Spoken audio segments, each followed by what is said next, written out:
À notre époque de communication instantanée et de médias de masse, les personnes qui parlent souvent au sujet de l'islam possèdent très peu, si ce n'est aucune compréhension sur la richesse de son histoire, mais aussi sur ses textes sacrés ainsi que sur la diversité qui existe au sein de l'islam.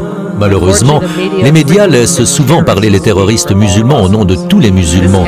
Ceci est aussi crédible que de laisser les croisés, l'Inquisition ou bien les terroristes chrétiens d'Irlande du Nord parler au nom de tous les chrétiens. Ce qui est très souvent esquivé dans le débat contemporain est que l'islam est en réalité très proche du judaïsme et du christianisme. Les seules choses que les gens voient sur l'islam, c'est ce qui se passe en Afghanistan ou ce qui s'est passé pendant la guerre du Golfe ou alors en Tchétchénie ou dans d'autres endroits. Les médias décrivent toujours l'islam d'une manière négative. Par exemple, on voit toujours des musulmans se battre, etc. Mais lorsque les gens seront confrontés à la réalité du message de l'islam, je suis sûr qu'ils l'accepteront.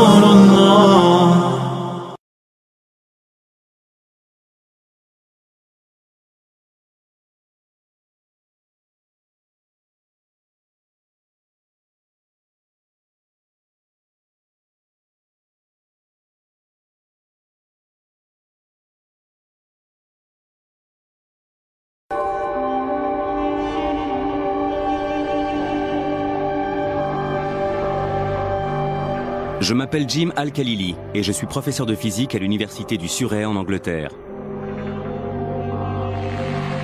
Depuis toujours, les secrets des atomes et de leurs noyaux sont au cœur de mes travaux de recherche.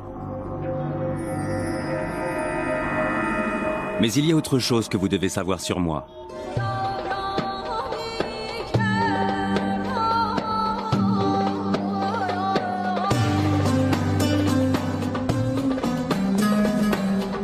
Je suis né d'une mère anglaise et d'un père irakien. J'ai d'abord grandi à Bagdad, avant de quitter l'Irak avec ma famille lorsque Saddam Hussein a pris le pouvoir à la fin des années 70. À cette époque, j'étais déjà passionné de science. Et plus j'avançais dans mes études, plus j'avais l'impression de me reconnaître dans la tradition scientifique occidentale, celle de Newton et d'Einstein. Pourtant, au fond de moi, je ne pouvais m'empêcher de penser que j'occultais toute une partie de mon propre héritage scientifique. Je me souviens que lorsque j'étais à l'école en Irak, on me parlait de l'âge d'or de l'islam, d'une période entre le 9e et le 12e siècle où Bagdad, Damas, Le Caire et Cordoue abritaient de grands érudits musulmans qui ont été à l'origine d'avancées scientifiques sans précédent. C'est pourquoi je veux exhumer ce passé. Découvrir les grandes figures de cette période et comprendre l'importance de ce qu'ils ont apporté à la science. Certains érudits médiévaux musulmans ont-ils contribué à l'avancée de la science, au même titre que Galilée, Newton ou Einstein? Et surtout, quel lien existe-t-il entre science et islam?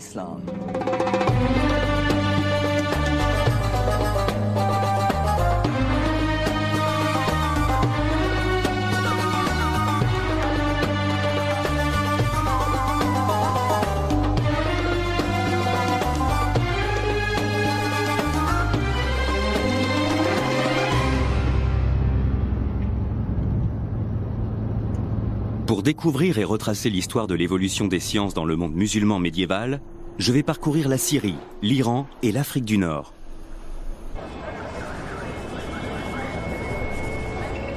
Mon périple commence dans les ruelles du Caire, la capitale égyptienne, où je prends conscience que de nombreux mots du langage scientifique actuel viennent en fait de l'arabe.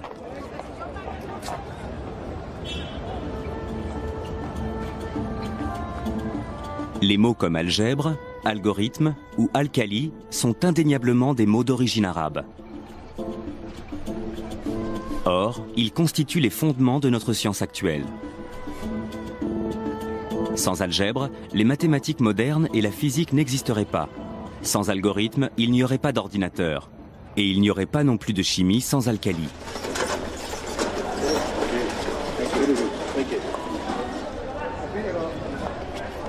Pourtant, aujourd'hui, peu de gens en Occident, y compris parmi les scientifiques, savent que ces mots sont nés à l'époque de l'islam médiéval. Mais il n'en a pas toujours été ainsi. Entre le XIIe et le XVIIe siècle, les savants européens se référaient souvent à d'anciens écrits islamiques. Voici des copies de quelques-unes des pages du livre Liber Abaci, du grand mathématicien italien Léonard de Pise, également connu sous le nom de Fibonacci. Et ce qui est très intéressant, c'est qu'à la page 406, il fait référence à un texte ancien appelé Modum, Algèbre et Al-Mukabal. Et à côté dans la marge est écrit le nom Mahomet, qui est en fait la version latinisée du prénom arabe Mohamed. Et la personne à qui il fait allusion n'est autre que Mohamed ibn Moussa al-Khwarizmi.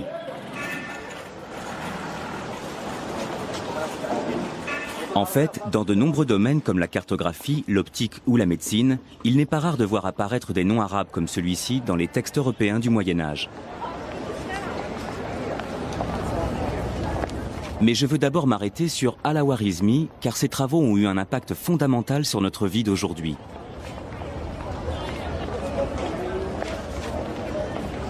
C'est en effet grâce à lui que les savants européens ont compris qu'une pratique de l'arithmétique essentiellement basée sur les chiffres romains ne mènerait à rien.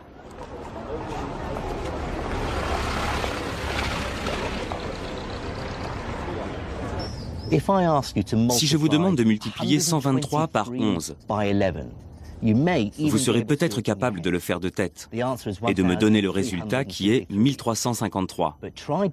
Mais essayez maintenant de me faire la même opération avec ces chiffres romains. Vous devrez alors multiplier C, X, X, I, I, I par XI. C'est faisable, mais compliqué. Al-Khwarizmi va prouver aux Européens qu'il existe une meilleure façon de faire de l'arithmétique.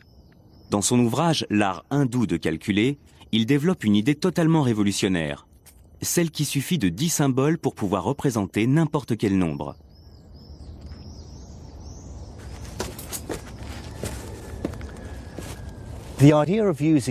Cette idée de n'utiliser que 10 symboles, les chiffres allant de 1 à 9, plus le symbole 0 pour représenter tous les nombres de 0 à l'infini, a d'abord été développée par des mathématiciens indiens aux environs du VIe siècle. Et personne ne peut nier que cette découverte fut d'une importance capitale. Je vais vous montrer. Voici la numération indo-arabe.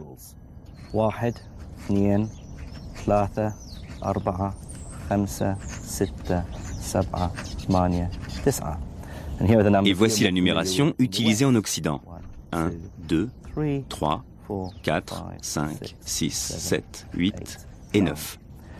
On voit bien qu'il existe une certaine similitude graphique entre ces nombres, et en particulier avec le 2 et le 3 indo-arabe. Si je tourne la feuille comme ceci, on voit bien qu'il ressemble au 2 et au 3 que nous connaissons.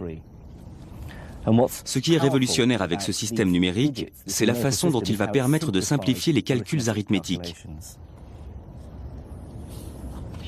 Mais al-Khwarizmi et ses confrères ne vont pas seulement se contenter de transposer le système numérique indien en arabe. Ils vont aussi inventer la virgule décimale. Ce texte, écrit un siècle après celui de al-Khwarizmi, est l'œuvre d'un homme connu sous le nom de al-Uqlidisi. Dans cet ouvrage, il explique comment ce même système décimal peut être développé pour représenter non seulement des nombres entiers, mais aussi des fractions, c'est-à-dire le nombre infini de possibilités qui existent entre chaque nombre entier. Cette copie du manuscrit de al-Uqlidisi montre comment il utilise pour la première fois la virgule décimale. Elle est symbolisée par un tiret. On lit ici les chiffres 1, 7, 9, 6, 8, et on voit un petit tiret au-dessus du 9 qui indique la séparation décimale. Le concept de virgule décimale nous est aujourd'hui si familier qu'il est difficile d'imaginer comment nos ancêtres ont pu s'en passer. Comme toutes les grandes découvertes scientifiques, elle nous semble évidente a posteriori.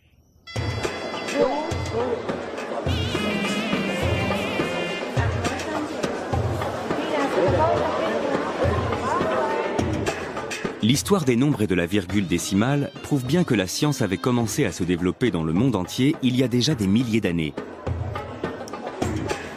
À cette époque, les idées nées en Inde, en Grèce et même en Chine se répandent et viennent s'enrichir les unes les autres. J'ai observé une carte indiquant où les populations étaient installées il y a des milliers d'années. Et j'ai trouvé le premier indice qui allait me permettre de comprendre pourquoi l'islam médiéval avait joué un rôle aussi capital dans le développement de la science. La ville située au centre du monde arabo-musulman était un point névralgique où se rencontraient des hommes d'horizons différents et une multitude de courants de pensée. Et la capitale de ce vaste empire n'était autre que Bagdad, la ville où je suis né.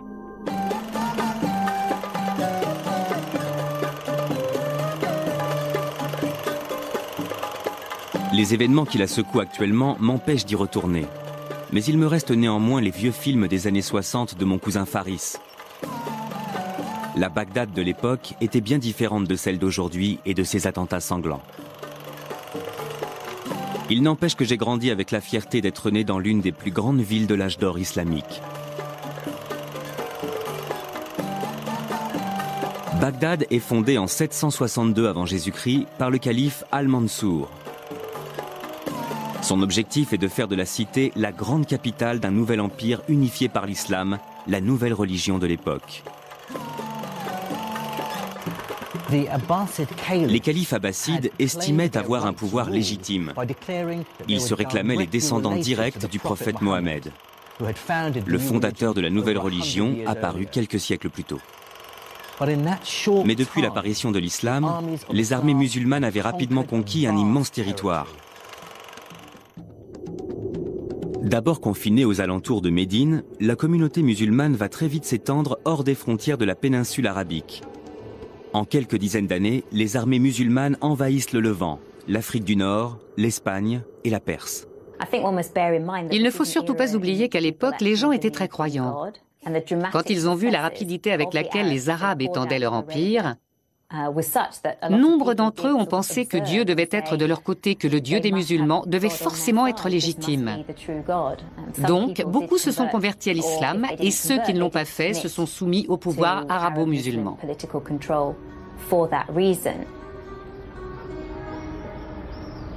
Au début du 8e siècle, les califes musulmans sont à la tête d'un vaste territoire.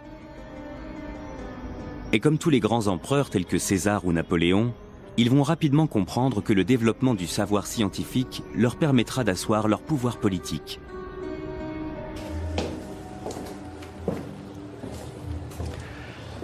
Et il y avait plusieurs raisons à cela. Il y avait d'abord des raisons pratiques.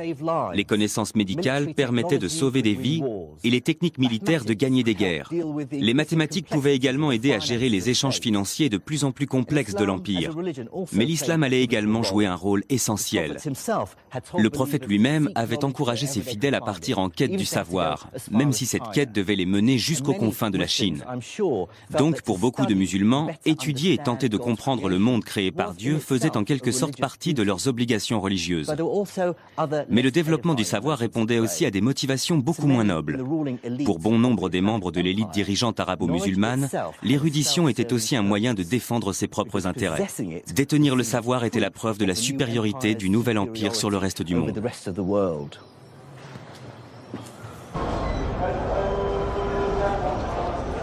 Le succès militaire et politique du nouvel empire islamique allait bientôt mettre les califes musulmans face à un problème inévitable. Comment gouverner un territoire abritant une population aussi hétéroclite? Même si la majorité de l'empire s'est convertie à l'islam, il abrite des peuples de traditions et de langues différentes, séparés par d'énormes distances.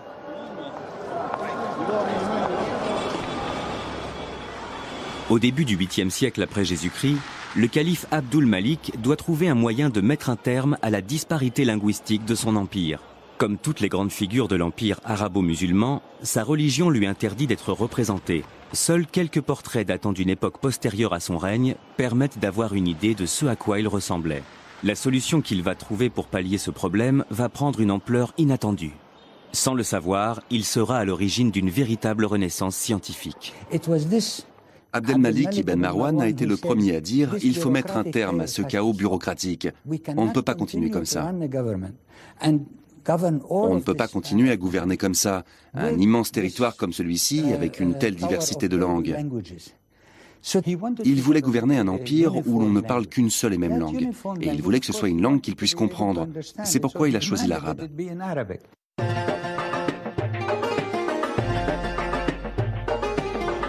Mais le choix de l'arabe comme langue officielle de l'Empire a bien plus qu'un simple côté pratique pour l'administration.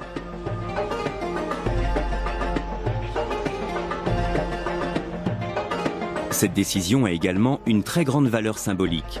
Le Coran, le livre saint de l'islam, étant rédigé en arabe, cette langue est considérée comme sacrée par les musulmans.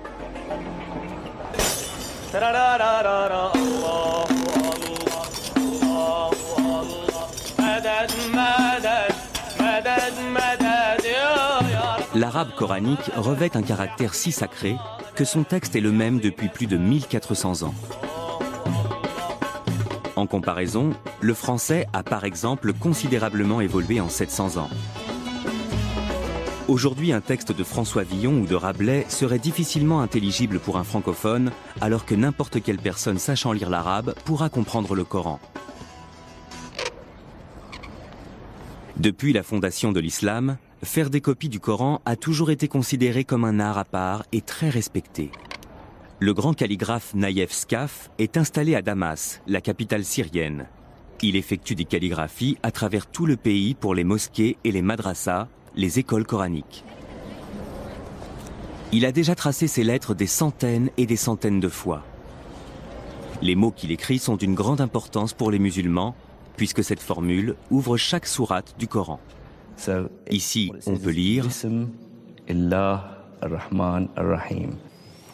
ce qui signifie « Au nom de Dieu, le clément et le miséricordieux ». Il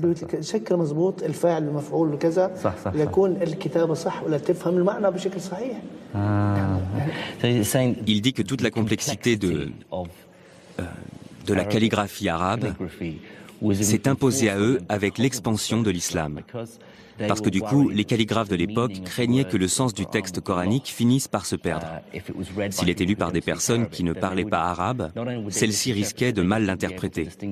Mais surtout, ils seraient incapables de faire la distinction entre les différentes lettres. C'est pourquoi ils ont ajouté des points sur certaines lettres et de nombreux signes pour indiquer le son des voyelles. C'est une modification qu'ils ont apportée pour s'assurer que les gens prononceraient correctement le texte du Coran en le lisant. Cette unification linguistique a rapidement un impact sur la science. Les érudits issus des différents pays de l'Empire qui autrefois n'avaient aucun moyen de communiquer peuvent désormais le faire grâce à une langue commune. Et cette langue a justement la particularité de ne prêter à aucune ambiguïté et d'être très précise. Autrement dit, elle est idéale pour favoriser le développement du langage technique et scientifique. Cette unification va permettre l'apparition d'une vaste communauté intellectuelle, où tout un tas d'érudits issus d'horizons complètement différents vont pouvoir engager le dialogue, comparer leurs savoirs, débattre et confronter leurs connaissances, souvent même de façon très véhémente. Les savants de Cordoue, dans le sud de l'Espagne, pouvaient désormais débattre de leurs connaissances littéraires et scientifiques avec les érudits de Bagdad ou encore de Samarcande.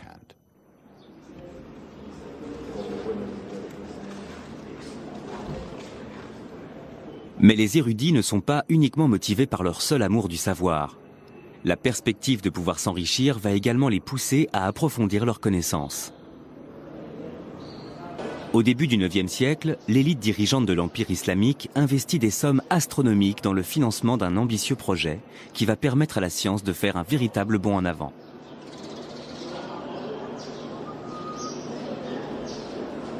L'objectif est de fouiller les bibliothèques du monde entier à la recherche de manuscrits scientifiques et philosophiques.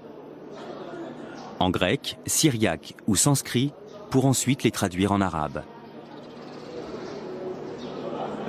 Une initiative connue dans l'histoire sous le nom de mouvement de traduction.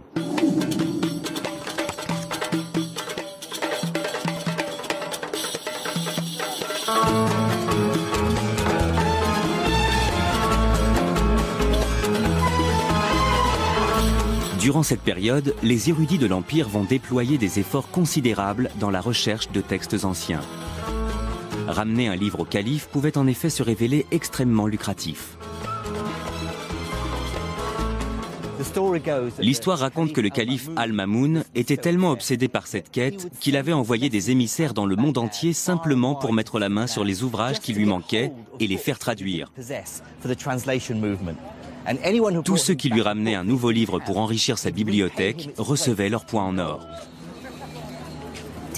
Pour vous donner une idée de l'ampleur de ce mouvement qui a duré de 750 à 950, il suffit de se référer aux travaux d'un certain Al-Nadim qui avait répertorié toute l'intelligentsia de l'ère abbasside. Et il avait dénombré pas moins de 70 traducteurs. Le calife disposait donc de toute une cohorte de traducteurs, sans compter qu'Al-Nadim n'avait répertorié que les plus connus. Il pouvait gagner jusqu'à 500 dinars d'or par mois, soit environ 18 000 €, ce qui est une somme d'argent considérable pour un tel travail. Donc c'était vraiment une profession très prestigieuse, extrêmement bien payée et privilégiée. Cette course au savoir était aussi motivée par des raisons pratiques qui aujourd'hui n'ont plus aucun lieu d'être pour nous. La ville d'Alexandrie en Égypte dispose aujourd'hui d'une toute nouvelle bibliothèque. Mais à l'époque, la destruction de la première bibliothèque d'Alexandrie, survenue quelques siècles plus tôt, est encore très présente dans les mémoires. La perte des milliers d'années de savoir qui ont disparu avec elle a profondément marqué les esprits. Ce que nous avons tendance à oublier, parce qu'aujourd'hui nous vivons dans une époque de stockage massif de l'information et qu'il n'y a pratiquement plus aucune entrave à la communication, c'est que tout peut disparaître du jour au lendemain. Et ça, c'était quelque chose de très important pour les érudits de l'Empire islamique, parce qu'ils savaient parfaitement que les écrits étaient susceptibles de disparaître. Ils pouvaient se perdre, finir ensevelis ou brûlés. Il arrivait que des villes entières disparaissent. Et c'est pour cette raison que le mouvement qu'on observe à Bagdad, au Caire ou à Samarcande va avoir pour objectif de collecter ces écrits et de les traduire pour les analyser, les rassembler et les stocker.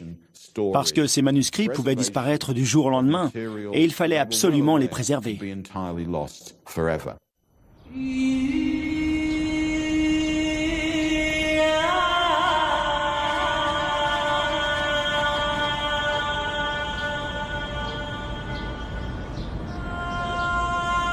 S'il y a bien un savoir que tout le monde a intérêt à voir se développer dans le royaume, c'est la médecine.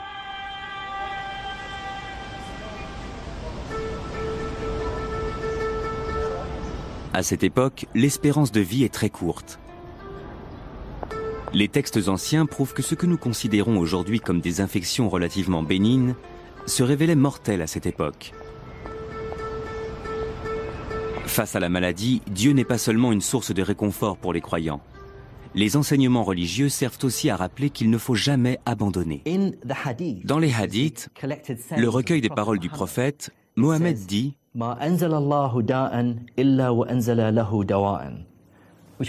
Ce qui signifie « Dieu n'envoie jamais aux hommes une maladie sans lui envoyer aussi son remède ». C'est pour cela qu'aujourd'hui encore, les musulmans continuent de croire que pour chaque maladie, il existe toujours un remède quelque part et qu'il suffit de le chercher pour le trouver. Pour comprendre comment cette vision plutôt optimiste des choses a influencé la médecine islamique, je pars à Damas pour rencontrer le docteur Peter Portman.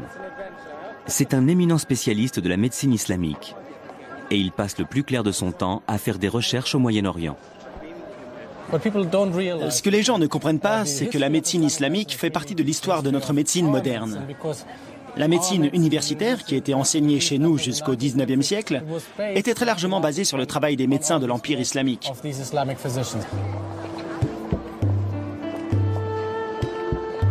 La médecine islamique s'inspirait elle-même très largement de celle de la Grèce antique. Le premier et le plus important ouvrage médical traduit en arabe est un manuscrit datant du IIIe siècle, écrit par un médecin grec, Galien. Galien pensait que pour être en bonne santé, il fallait qu'il y ait un bon équilibre entre les 4 types de fluides ou humeurs qui circulaient dans notre corps. Le moindre déséquilibre au niveau de ces fluides pouvait selon lui provoquer une maladie ou un changement d'humeur. Ces 4 humeurs étaient la bile jaune, qui lorsqu'elle était en excès pouvait rendre le patient bilieux, colérique et nauséeux.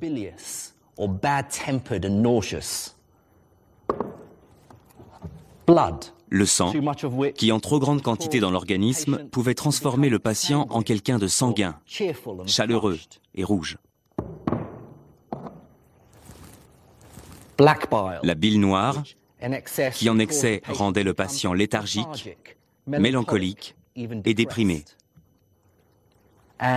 Et enfin, le flegme, qui en excès rendait le patient phlegmatique, apathique et dénué d'émotions.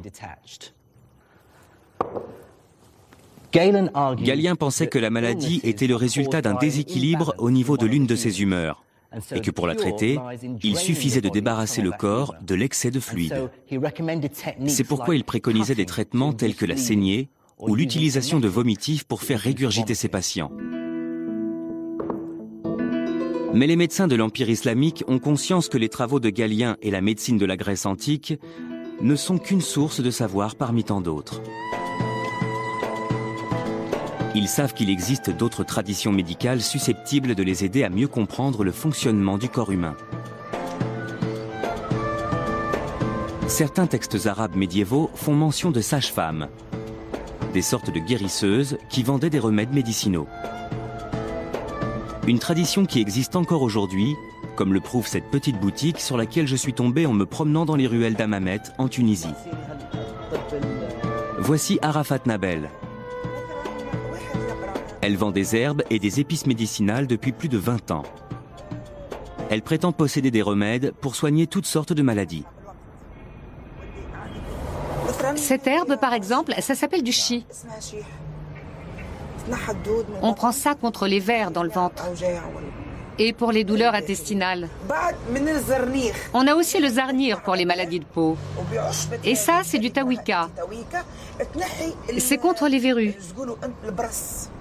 Ah, d'accord. Et ces deux remèdes-là, c'est contre l'épilepsie et la folie. On les frotte contre son oreiller et ça empêche d'avoir des crises. Savez-vous si certains de ces remèdes viennent des Grecs? Je ne peux pas vous dire, mais en tout cas, je sais que ce sont des herbes médicinales très anciennes. Un savoir ancestral encore utilisé de nos jours en Tunisie. Les médecins de l'Empire arabo-musulman connaissaient d'autres formes de médecine, notamment celles venues de Chine et d'Inde.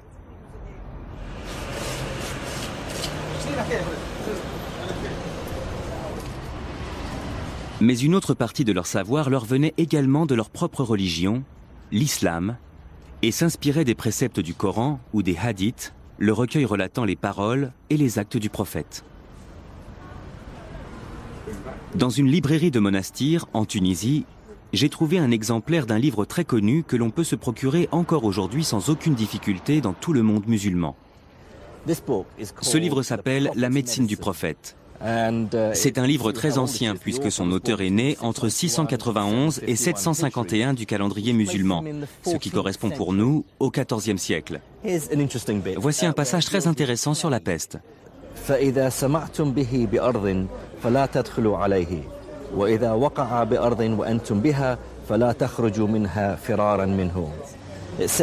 qui veut dire, si vous arrivez dans un pays touché par la peste, ne pénétrez pas dans ce pays. Et si c'est votre pays qui est touché par la peste, alors n'essayez pas de quitter vos maisons pour lui échapper. Ce sont des conseils pleins de bon sens. Et là, il y a aussi un autre passage très amusant, au sujet de l'épilepsie. Il est écrit que les Grecs, dont Galien, pensaient que l'épilepsie était une maladie du cerveau. Mais à l'époque, ils ignoraient les véritables causes de cette maladie. Ils pensaient que les épileptiques étaient possédés par un esprit maléfique et le seul remède contre l'épilepsie était l'exorcisme.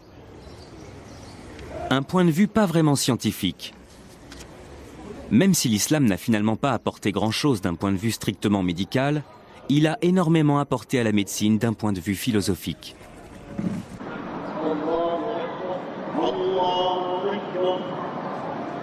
L'islam est une religion qui repose essentiellement sur le concept de la compassion envers autrui.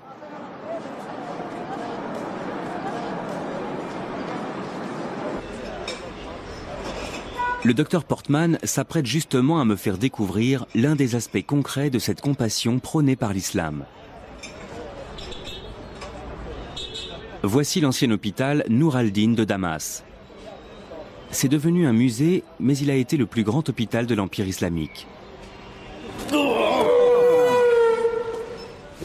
Il a été construit aux alentours de 1150-1154. La charité envers autrui constitue l'un des piliers fondamentaux de l'islam. C'est la zakat. Exactement. C'est l'obligation de faire l'aumône et de venir en aide aux pauvres, et donc les souverains ou ceux qui avaient beaucoup d'argent pouvaient être très généreux, très charitables et faire construire un magnifique hôpital comme celui-ci. À l'intérieur de ces hôpitaux, les musulmans faisaient preuve d'une grande tolérance religieuse. Ce qui peut sembler normal dans notre société laïque actuelle, mais qui ne l'était pas forcément à l'époque. L'hôpital était ouvert à toutes les communautés, donc on y trouvait des musulmans bien sûr, mais aussi des juifs et des chrétiens, ou même des gens d'autres confessions, aussi bien parmi les patients que les praticiens. Un chrétien pouvait étudier avec un musulman pouvait désigner un juif comme son meilleur étudiant. La médecine qui se pratiquait ici était au-dessus de la religion. Il y avait combien de médecins? Ça dépend des hôpitaux, mais celui-ci, il devait y avoir entre 24 et 28 médecins. Et ils faisaient leurs visites et leurs prescriptions le matin. Les choses n'ont pas changé depuis. Grâce au mouvement de traduction, les médecins de l'Empire islamique disposaient désormais de nouveaux traitements originaires d'Inde ou de Chine. L'utilisation croissante de ces nouveaux remèdes venus du monde entier va peu à peu donner naissance à une nouvelle activité dans les hôpitaux. La pharmacie. Avoir une pharmacie dans les murs de l'hôpital, c'était totalement nouveau. Avoir tout sur place comme ça, oui, c'était entièrement nouveau. Et ce qui était intéressant concernant la pharmacopée, c'est que des villes comme Bagdad ou Damas se trouvaient au carrefour de plusieurs cultures. Donc un tas de nouvelles choses vont faire leur apparition, comme le musc, le marub, mais aussi des remèdes venus d'Inde, une sorte de médicament miracle à la fois contre les maux de tête, la mauvaise haleine, mais aussi les problèmes d'appétit sexuel.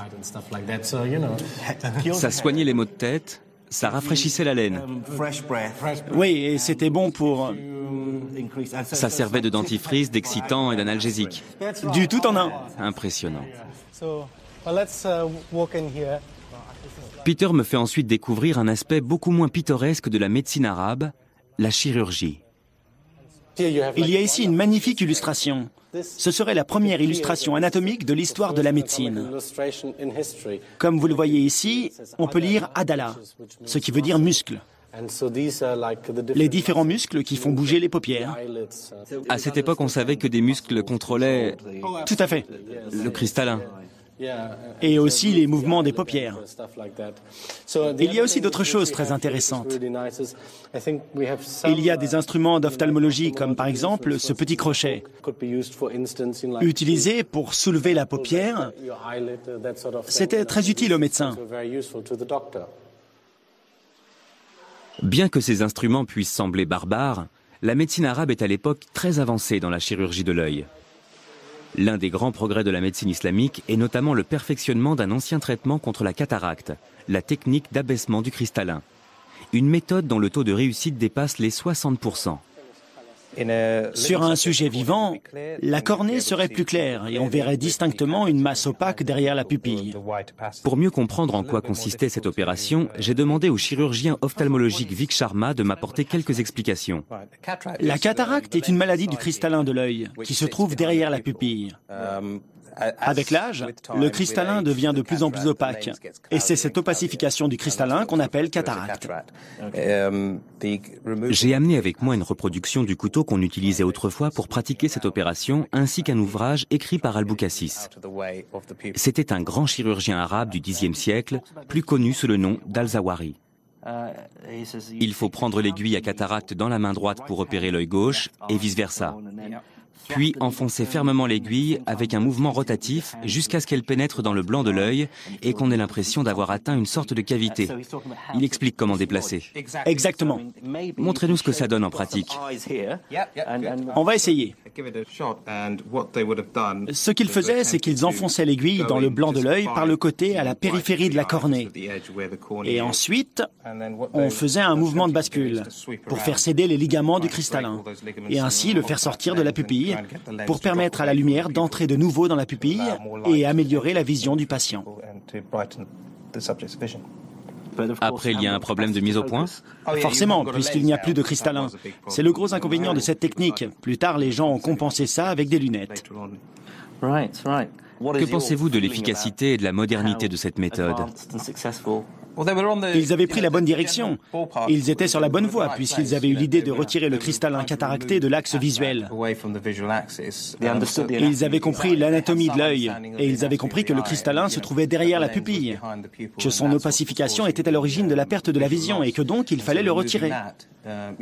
D'ailleurs, la technique sert toujours. Cette méthode est encore utilisée aujourd'hui dans certaines parties du monde.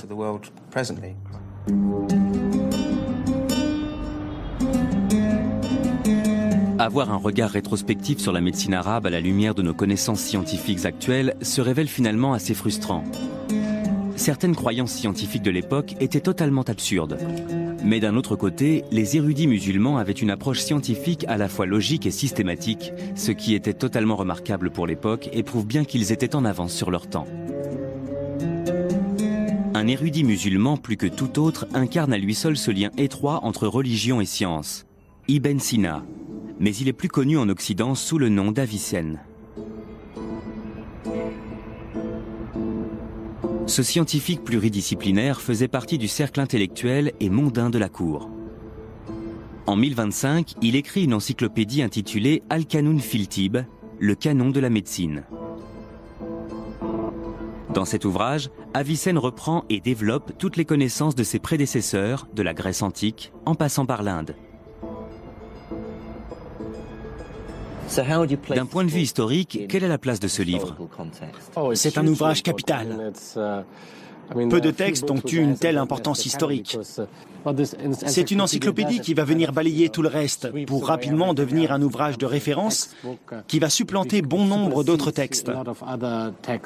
Si bien que certains vont même s'en plaindre en disant « il est tellement bien organisé et tellement accessible » que plus personne ne lit les textes grecs ou leurs traductions. Voici le premier livre, la première partie qu'on appelle Al-Kulliyat. Ce sont les principes généraux, ça traite du fonctionnement du corps humain et des maladies en général. Le deuxième livre détaille toutes les maladies, de la tête aux pieds. Il décrit toutes les maladies de haut en bas. Il commence avec les pathologies de la tête, puis il descend progressivement avec les maladies des yeux, des oreilles, du nez, de la bouche, et ainsi de suite pour finir avec tout ce qui touche les organes sexuels. À première vue, l'objectif des 3 volumes de cette encyclopédie médicale est très ambitieux. Avicenne tente de répertorier les éléments de diagnostic et les traitements pour des maladies aussi diverses que la dépression, la méningite ou la petite vérole. On trouve également des chapitres très détaillés traitant de maux beaucoup plus bénins. Par exemple, ici, il parle des maux de tête. Les différents maux de tête. Oui.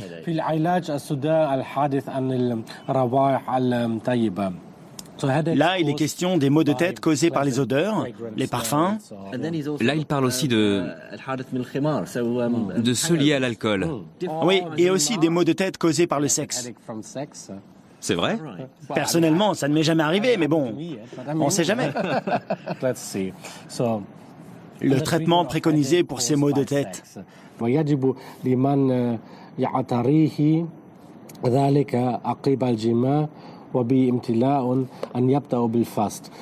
qui veut dire, si quelqu'un souffre de maux de tête, après avoir eu des relations sexuelles, et qu'il ressent une sensation de satiété sexuelle, c'est-à-dire qu'il a en quelque sorte abusé du sexe, il faut en premier ressort pratiquer une phlébotomie, c'est-à-dire une saignée, et ensuite une purge. Dans ce cas, il faut pratiquer les deux, la saignée et la purge. Nombre de ces traitements semblent complètement absurdes. Ils n'ont rien à voir avec la médecine moderne. Non, pas vraiment. Pendant combien de temps les gens ont continué à croire tout ça? Les idées fondamentales contenues dans cet ouvrage sur le fonctionnement du corps humain sont restés les mêmes jusqu'au début du 19e siècle. Il y a eu des avancées dans certains domaines, mais les fondements sont restés les mêmes. Ce n'est qu'après qu'il y a eu un véritable changement avec la découverte des bactéries et des virus. Ce n'est qu'après 1850 que la médecine a véritablement pris un nouveau tournant. Le canon de la médecine d'Avicenne marque néanmoins une étape fondamentale dans l'histoire de la médecine. Même si la majeure partie des connaissances médicales regroupées dans cette encyclopédie sont totalement fausses, c'est le premier ouvrage à répertorier toutes les connaissances de l'époque pour les rassembler et les organiser en un seul et même recueil. Le canon d'Avicenne était donc une base de référence que les générations futures n'auraient plus qu'à réécrire.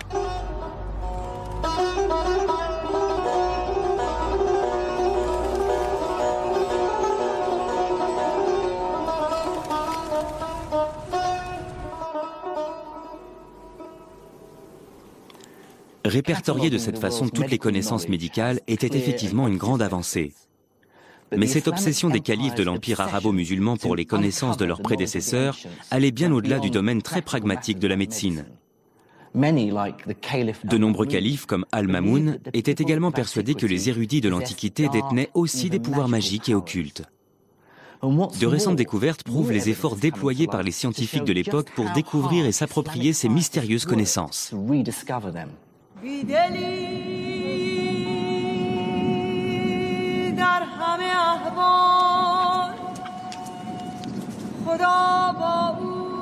Pour retrouver leurs traces, je dois me rendre dans les dunes arides du désert du Sahara en Égypte. Là-bas, j'ai rendez-vous avec un universitaire qui va m'expliquer comment le mouvement de traduction a conduit les Arabes jusqu'à l'Égypte pour percer le mystère d'un code qui, selon eux, renfermait le secret d'un art occulte, l'alchimie.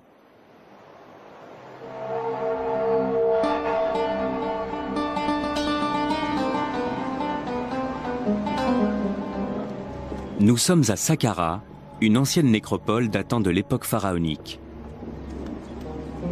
Le site s'étend sur plus de 5 hectares et abrite toute une série de chambres funéraires et de pyramides à degrés dont la construction remonte à 3 millénaires avant Jésus-Christ. Ces pyramides font partie des constructions de pierre les plus vieilles du monde. Mon guide est l'archéologue Okasha Eldali. Et ce qu'il est sur le point de me révéler restera bel et bien la plus étonnante découverte de mon périple.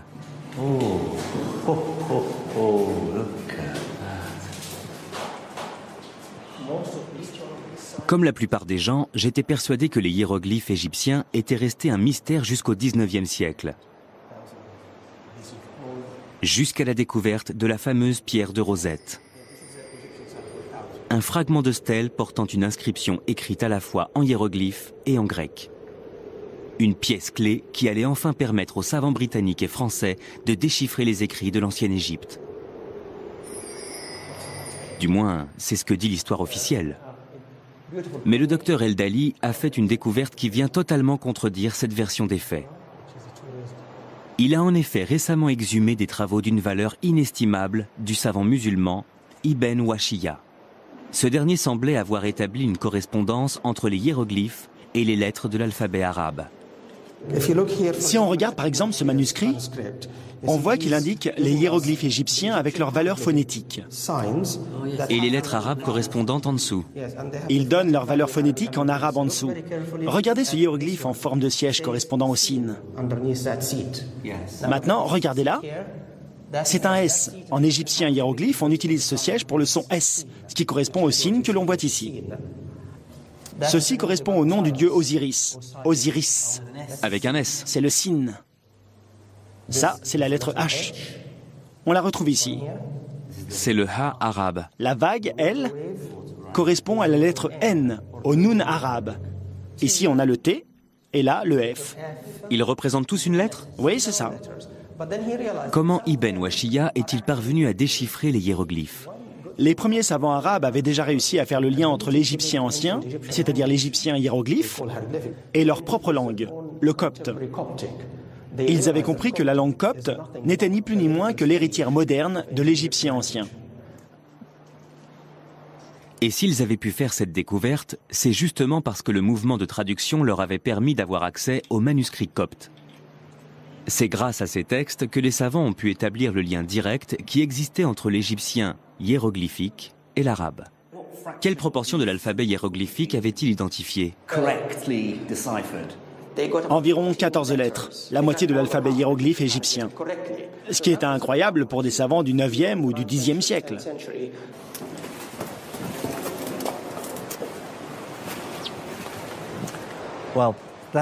C'est l'une des découvertes les plus incroyables que j'ai faites depuis le début de cette aventure. L'égyptologie remonte bien avant le 19e siècle.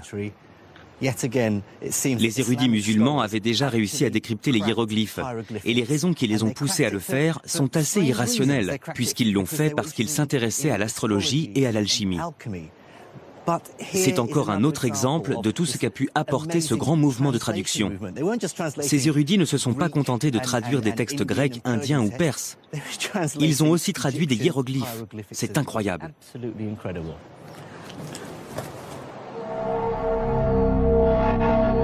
Malheureusement pour le calife Al-Mamoun, la traduction des hiéroglyphes n'a permis de révéler aucun des secrets de l'alchimie. Mais cette découverte prouve bien l'insatiable curiosité que les savants de l'époque nourrissaient pour le monde qui les entourait. Leur seul objectif était de s'enrichir du savoir des autres cultures, quelles qu'elles soient, sans aucun a priori religieux ou racial. La plupart des traditions intellectuelles, y compris la nôtre, ont tendance à faire tout leur possible pour supplanter les autres. Alors qu'ici, c'est l'exemple même d'une volonté acharnée, presque incompréhensible, de devenir une sorte d'importateur net du produit intellectuel, ce qui est un véritable exemple dans l'histoire des sciences.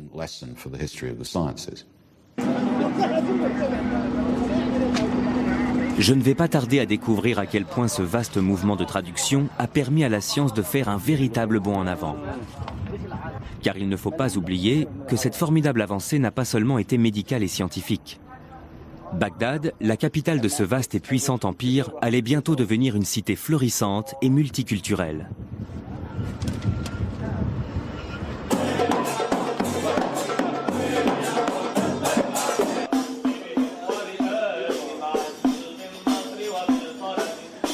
À cette époque, Bagdad est une véritable cité des mille et une nuits.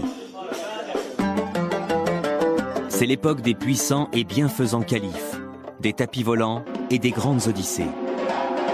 Mais aussi celle des conteurs et d'un véritable âge d'or architectural et artistique.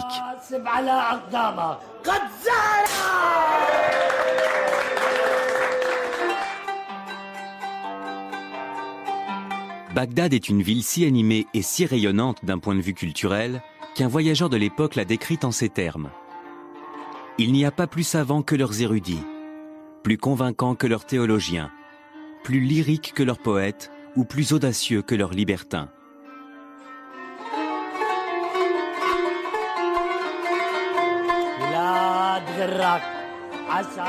L'empire arabo-musulman et sa capitale Bagdad abrite alors une civilisation au rayonnement culturel sans pareil. Appartenir à la vibrante élite intellectuelle de cette cité devait être absolument passionnant. C'était une ville musulmane récente. Sa construction n'avait commencé qu'en 756 et donc elle était perçue comme quelque chose d'à la fois totalement nouveau et totalement différent. La ville grouillait de courtisans et de personnes qui s'étaient enrichies et qui tentaient de se faire une place à la cour abbasside. C'était tout à fait le genre d'endroit où les esprits novateurs étaient valorisés et appréciés à leur juste valeur. La vie intellectuelle de la cité reposait surtout sur une institution appelée les majlis. Ce mot pourrait se traduire par salon ou lieu de rencontre et de parole.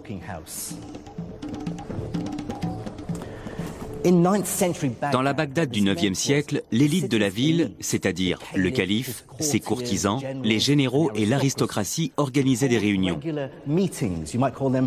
C'étaient des sortes d'assemblées durant lesquelles toute l'élite intellectuelle de la cité, les philosophes, les logiciens, les astronomes et les théologiens se réunissaient pour débattre et échanger leurs idées. Pour y participer, les gens n'avaient pas besoin d'adhérer à certaines idées ou d'appartenir à une religion particulière.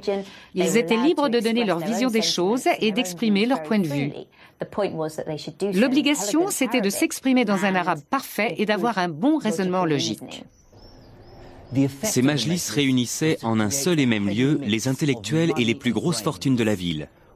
Les érudits les plus brillants de l'Empire venaient pour échanger leurs idées et se livraient une bataille acharnée pour tenter de trouver des mécènes. Cette première étape de mon voyage à travers les sciences de l'Empire islamique me ramène sur les traces de l'homme dont je vous ai parlé au début de mon aventure, dans les ruelles du Caire. Il s'agit du grand mathématicien à qui nous devons le système décimal. C'est en plein cœur de cette période de grande effervescence intellectuelle que vécut Al-Khwarizmi, un grand mathématicien qui était aussi astronome, courtisan et favori du calife Al-Mamoun. Cet érudit qui avait quitté l'est de la Perse pour Bagdad était un pur produit de son époque. Cet avant-gardiste vivait entouré de livres et avait étudié les traditions scientifiques venues de Grèce, d'Inde, de Perse et de Chine. Al-Khwarizmi allait réunir et synthétiser deux traditions mathématiques complètement différentes pour donner naissance à quelque chose de totalement nouveau.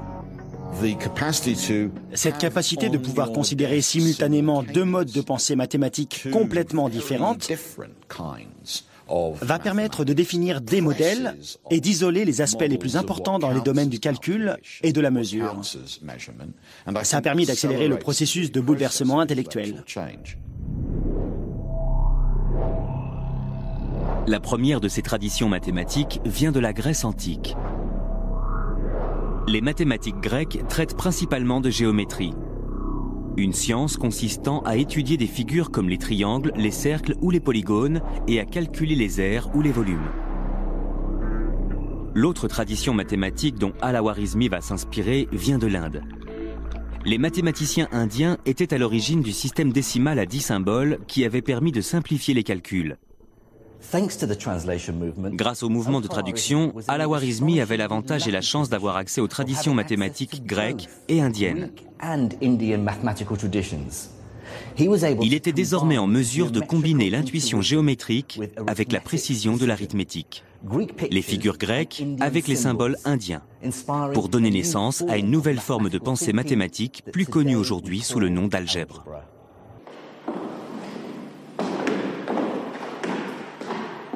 Étant moi-même physicien, j'ai passé ma vie à faire de l'algèbre, et je ne peux que reconnaître son importance dans tous les domaines scientifiques, même si c'est une notion qui peut sembler étrange. Je me souviens de ma perplexité la première fois que mon professeur a essayé de me faire faire des mathématiques en remplaçant les nombres par des symboles tels que X ou Y. C'est un concept extrêmement libérateur puisqu'il permet de pouvoir résoudre des problèmes sans avoir à s'empêtrer dans de fastidieux calculs numériques. Nous sommes en présence d'un manuscrit d'une valeur inestimable intitulé Kitab Al-Khwarizmi, le livre d'Al-Khwarizmi. Le professeur Ian Stewart a passé presque toute sa vie à étudier l'algèbre. Ensemble, nous consultons une ancienne copie du livre où Al-Khwarizmi évoque pour la première fois la notion d'algèbre. Dans la marge, il indique bien le titre du livre, Al-Jibre ou Al-Mukabala. C'est la première fois que le mot Al-Jibre est mentionné. Algèbre. C'est de là que vient le mot algèbre. Dès la première lecture, j'ai tout de suite noté qu'il disait « J'ai découvert que les gens ont besoin de 3 types de nombres. Les racines carrées, les carrés et les nombres. » Qu'est-ce qu'il introduit ? Il parle d'équations du second degré à une inconnue avec x et x au carré. C'est bien de l'algèbre. Il pose les bases d'une méthode pour résoudre des équations de façon algébrique. Pourtant, on connaissait déjà les équations quadratiques. On savait déjà résoudre ces équations à l'époque des Babyloniens, bien avant Al-Khwarizmi. Qu'y a-t-il de vraiment nouveau là-dedans ? La façon dont Al-Khwarizmi envisage les choses. Pour lui, la racine carrée et le carré sont des objets à part entière. Il ne les considère pas uniquement comme des nombres qu'il faut essayer de déterminer, mais comme des procédés qu'il faut appliquer. La théorie d'Al-Khwarizmi, c'est que pour obtenir le carré d'un nombre, il faut multiplier ce nombre par lui-même. Et ce principe est vrai, quel que soit le nombre. Si c'est 5, 5 fois 5 égale 25. Si c'est 3, on fait 3 fois 3. Autrement dit, il donne une formule que l'on appelle aujourd'hui algorithme grâce à lui. Oui, le mot algorithme nous vient d'Al-Khwarizmi. C'est encore un autre mot qui nous vient de lui. Il parle justement de cette formule à la page suivante. On multiplie la racine carrée d'un nombre, on divise le résultat par 2 et on le multiplie par lui-même. Ensuite, on l'ajoute à l'autre nombre et on extrait sa racine carrée. C'est un algorithme? Oui. Et c'est là toute la nouveauté. Ceux qui s'étaient penchés sur le sujet avant lui auraient plutôt dit quelque chose du genre « Prenez la moitié de 10, donc 5, mettez 5 au carré, ça donne 25. » Ou avec un autre exemple, prenez la moitié de 12, qui est 6, mettez 6 au carré, ce qui fait 36. Ils auraient continué comme ça, ainsi de suite, avec des nombres différents. Et il aurait fallu déduire soi-même la formule à chaque nouvel exemple. C'est pas ce qu'il fait. Exact. Lui dit, prenez la moitié de la racine carrée, divisez-la par 2, quelle que soit la racine. La moitié de la racine carrée devient un objet. Si la racine carrée est un objet, la demi-racine carrée l'est aussi. Pas besoin de savoir à quel nombre ça correspond. Tout à fait. Vous savez que vous devez la mettre au carré. Ça suffit, peu importe le nombre que vous devez mettre au carré. On élimine de façon temporaire le lien qui peut exister avec des nombres spécifiques et on manipule ces nouveaux objets en tant que tels, selon les règles qu'il établit dans son livre. Ce n'est qu'ensuite que les nombres représentés par ces objets dans le problème que vous avez posé apparaîtront comme par miracle à la fin et que vous obtiendrez par exemple comme résultat x égale 3. Dans quelle mesure la réflexion d'Al-Khwarizmi a vraiment été révolutionnaire? Il a rendu possible l'existence de l'algèbre en tant qu'objet, et non pas comme une simple méthode qui permet de trouver des nombres. Le moins intéressant dans un calcul algébrique, c'est quand à la fin on découvre que x égale 3. C'est la façon d'obtenir ce résultat qui compte. S'il y avait une méthode pour chaque problème, ou une méthode différente pour chaque problème, ce ne serait pas plus intéressant. Ça n'aurait pas de sens. Il existe une série de principes généraux, et si vous comprenez ces formules de base, alors vous avez tout compris à l'algèbre.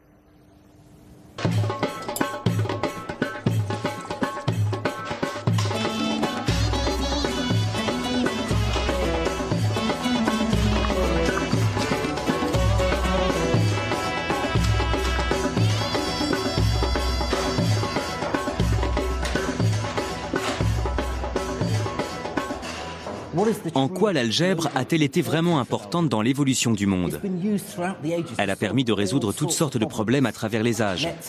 Soit m, la masse d'un boulet de canon, et d, la distance qu'elle doit parcourir. Vous pouvez utiliser l'algèbre pour calculer le meilleur angle pour pointer le canon. Ces connaissances pouvaient permettre de gagner une guerre. Soit c, la vitesse de la lumière, et m, la variation de la masse d'un noyau d'atomes. Calculez ensuite l'énergie dégagée à l'aide de la formule algébrique suivante. E égale mc au carré. La maîtrise de cette formule confère un véritable pouvoir.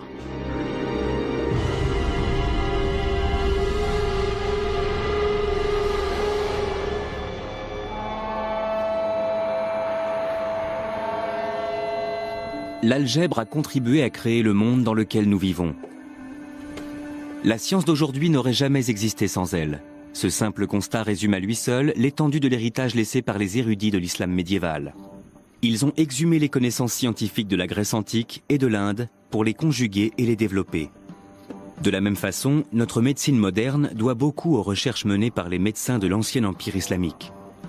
Je crois que l'histoire de cette formidable évolution scientifique survenue au cours du 8e et du 9e siècle a beaucoup plus à nous apprendre que n'importe quelle autre découverte. À elle seule, elle nous prouve que le langage de la science est universel.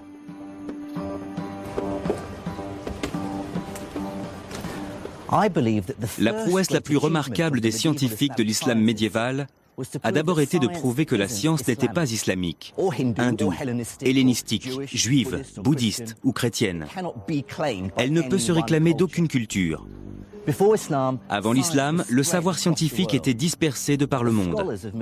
Mais ces savants ont su rassembler les pièces de cet immense puzzle en assimilant des connaissances nées bien au-delà des frontières de leur empire.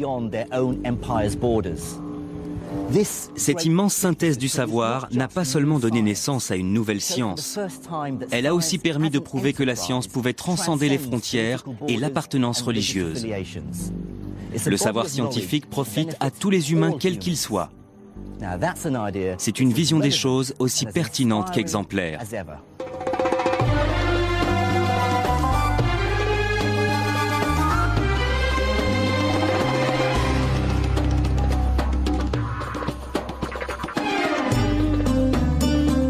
Dans la prochaine étape de mon voyage, je tenterai de comprendre comment l'Empire islamique a vu naître l'une des plus grandes découvertes de l'histoire.